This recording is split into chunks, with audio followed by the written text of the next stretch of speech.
शराब की दुकान बंद करो, शराब की दुकान बंद करो, गुंडागर्दी नहीं चलेगी, गुंडागर्दी नहीं चलेगी। यहाँ मेरे वार्ड नंबर 15 में मैं यहाँ का काउंसलर भी हूँ। यहाँ एक इलीगल तरीके से जो है नाजायज़ तरीके से तो शराब की दुकान खोली जा रही है। किसी भी नार्म को वो जो शराब खोलने की दुकान के जो नार्म्स होते हैं वो पूरा नहीं करते, क्योंकि लोकल लोगों की कंसेंट लेना बहुत ज़रूरी होती है। मैं काउंसलर हूँ, मेरे से भी नहीं पूछा गया, तो इसलिए ये है। और एक बात और है, आज ये आप देखिए कि नेशनल हाईवे जो इस सर्विस लेन पर डाइवर्ट हो गया है। जब ये डाइवर्ट हो जाएगा तो ये नेशनल हाईवे हो गया। शराब की दुकान पर आपको पता है कि शराब कितना ज़्यादा रश होता है शाम को। तो जब शाम को रश होता है तो ये तो यहाँ के ट्रैफिक जाम का मसला बना लेंगे। और ये ट्रांजिट कैंप भी है, मैं ये कहूँगा। जितना कठुआ में बच्चा आता है, कोई बुज़ुर्ग आता है, रात को कोई 10, 11, 12, 1 बजे लोग उतरते रहते हैं यहाँ पे। तो अगर ये यहाँ पे इस तरह पे ये शराब की दुकान होगी तो यहाँ छेड़खानी, बदतमीज़ी एक ख़तरनाक पॉइंट ये बन जाएगा। और इस तरह से किसी भी तरह से ये पॉइंट जो है, ये जगह जो है, ये उपयुक्त नहीं है इसके लिए। तो हमने इनसे यही कहा है कि आप कहीं और शिफ्ट कर लीजिए। पहले ये 5 नंबर में खुल रही थी, आप 5 से उठाकर चुपचाप यहाँ 15 में ले आए कि शायद यहाँ कोई नहीं बोलेगा। ऐसा नहीं होता। हम किसी भी कीमत पर ये शराब की दुकान यहाँ तो नहीं खोलने देंगे, ये पक्की बात है। आज संख्या देख लीजिए, पहले 40-50 लोग थे, आज 150-200 लोग हो गए। या आहिस्ता आहिस्ता बढ़ रही है। औरतें भी आ रही थी हमारे पास आज कि भाई हम भी आ जाते हैं। हमने बोला नहीं, जब वो ज़बरदस्ती करेंगे या कोई और स्टेप लेंगे उसके बाद हम भी करेंगे, पहले हम नहीं करेंगे कोई पहल। तो इसलिए हम भी कह रहे हैं, विनम्र आग्रह कर रहे हैं कि आप कोई ऐसा काम ना कीजिए प्रशासन को कि जिसकी वजह से लोगों को असुविधा हो। ये 15-20 घर हैं, लोगों को आबाद करना होता है, बर्बाद नहीं करना होता। ये कालबड़ी चौक है, ये बिरला पार्क है, ये मेडिकल कॉलेज और हॉस्पिटल का रोड है, अत्यंत बिजी रोड है। अगर यहाँ पर आप इस तरह की चीज़ खोल देंगे तो ये किसी भी तरह से ठीक नहीं है। और मैं ये भी कहूँगा, अगर पैसे कमाने हैं, रेवेन्यू भी चाहिए, मैं जानता हूँ अगर चाहिए तो ये तो माइनिंग वालों से लीजिए ना। अब 400-500 ट्रक रोज़ का यहाँ से इलीगली क्रॉस करता है पठानकोट में, क्योंकि वहाँ अधिकारियों के निजी जेबों में वो पैसा जाता है। ये रेवेन्यू गवर्नमेंट को जा रहा है। तो मैं एलजी साहब से भी कहूँगा कि इन पर थोड़ा ध्यान दीजिए। इस तरह की चीज़ें खोलकर हम पैसे कमाएंगे तो बड़ी ज़्यादा कोई एप्रिसिएशन कोई नहीं देगा। वहाँ से अगर कमाएंगे तो लोगों का विकास भी होगा और लोगों का नुकसान भी नहीं होगा। इसलिए उन पर जो देने वाली चीज़ें हैं वहाँ दीजिए, और लाखों करोड़ों का रेवेन्यू हमें उन चीज़ों से आ सकता है, वहाँ ध्यान देना चाहिए। भाजपा के नेता के तौर पर यहाँ बैठा नहीं हूँ, लेकिन अगर आप उस तरह से प्रश्न कर रहे हैं तो अगर मैं हमारी पावर होती तो मैं यहाँ धरने में क्यों बैठता। ये बड़ा सिंपल सा आंसर है। जब भी एलजी का सरकार होती है, वो न्यूट्रल सरकार होती है, बहुत से फैसले ऐसे हैं जो हमारे खिलाफ भी जाते हैं। तो ऐसा कुछ नहीं है, ये तो पॉलिटिक्स करने वाली बातें होती हैं। लेकिन मैं ये कहूँगा, अगर मैं इन चीज़ों के खिलाफ बोल रहा हूँ तो कोई अपनी सरकार के खिलाफ नहीं बोलता, अगर सरकार होगी तो। या लेकिन मेरा ये है कि जो चीज़ गलत है वो गलत है, हम उसके खिलाफ बोलेंगे। पता सबको पता है कौन लोग दलाल हैं। वो पहले एनसी, पीडीपी, कांग्रेस में भी दलाल थे।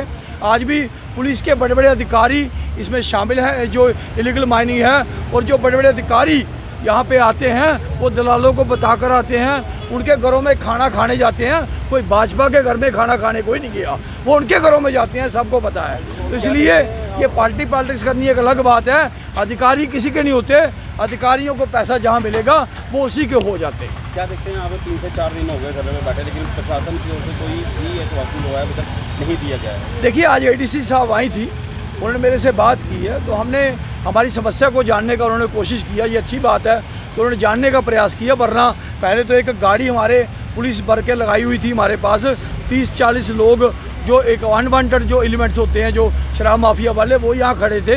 हम लोगों को काफ़ी डरा भी रहे थे वो। लेकिन ये डरने वाले लोग नहीं है, क्योंकि हमारा घर का मामला है। वो पैसे कमाने के लिए आ रहे हैं, हम अपने घर को बचा रहे हैं, यही हमें अंतर है। तो इसलिए मैं कहूँगा कि प्रशासन को बोला है आप कहीं भी खोलिए। ये वैसे भी ये आइसोलेटेड जो जगह होती है वहाँ खोलनी चाहिए, ताकि लोगों को असुविधा ना हो। और जो कहीं ढीला डूला या कोई उस तरह की हरकतें भी करे वो वहीं पे पड़ा रहे। तो लोगों की समस्याओं को और उनकी उचित मांगों को, जो बिल्कुल जायज़ मांगे हैं, जिस तरह से प्रेम जी ने आपको बताया, जो बिल्कुल जायज़ मांग है कि यहाँ पे शराब की दुकान नहीं खोलनी चाहिए। बहुत देर से, बड़ी देर पहले से हम जहाँ हमारे पीछे मेरे रिलेटिव से मेरी बुआ जी का घर था, तब से लेके आज तक हमने यहाँ देखा, यहाँ इस एरिया का माहौल जो है बड़ा अच्छा है। हॉस्पिटल से लेके जो हमारा कालीबड़ी चौक है, वार्ड नंबर 15 पटेल नगर है, इसका माहौल बड़ा अच्छा है। यहाँ के लोग बड़े अच्छे हैं। हमारे गाँव से लोग यहाँ काफ़ी माइग्रेट होकर आए हुए हैं, हीरानगर से, उस बसोली से, कई बड़े अच्छे एरियो से। तो यहाँ पे एक पार्क है, यहाँ से बच्चे सुबह जब कोई चंडीगढ़ पढ़ने जाता है, कोई दिल्ली पढ़ने जाता है, यहाँ से बसों में बैठ के जाते हैं, रात को यहाँ से उतरते हैं। बड़े ऐसे टीचर्स हैं जो जम्मू में रहते हैं और यहाँ पे जॉब करते हैं, बैंकों में जॉब करते हैं। बड़ी अच्छे एरिया, सामने आर्मी एरिया है।